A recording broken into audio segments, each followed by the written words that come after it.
राज्याची जनता असं आहे की विरोधी पक्षांना प्रत्येक गोष्टीमध्ये सरकारला नावं ठेवणं, विशेषतः मुख्यमंत्र्यांना टार्गेट करणं, आमच्या देवाभाऊला टार्गेट करणं हे त्यांचं कामच राहिलं. पण मला असं वाटतं की काल ही घटना झाल्यापासनं त्या ठिकाणी जोरात इन्व्हेस्टिगेशन चालू आहे. पोलिसांना वेळ दिला पाहिजे. काय झालं आहे, कोण आलं, कुठून आलं, कशासाठी आलं, कोणासाठी आलं, या सगळ्याची उत्तरं ही पोलिसांच्या इन्व्हेस्टिगेशनमध्ये मिळतील.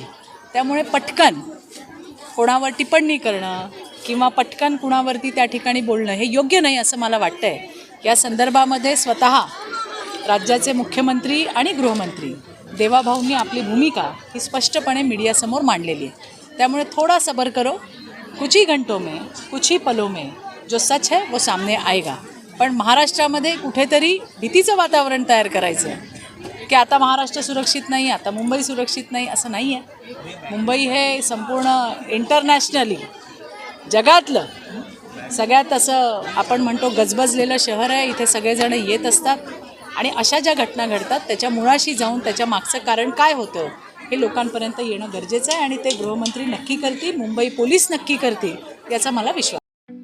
ठळक घडामोडींसाठी देशोन्नती न्यूज चॅनलला सबस्क्राईब करा आणि बेल आयकॉन प्रेस करा.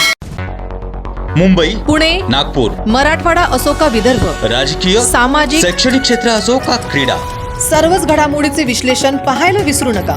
फक्त देशोन्नती न्यूजवर.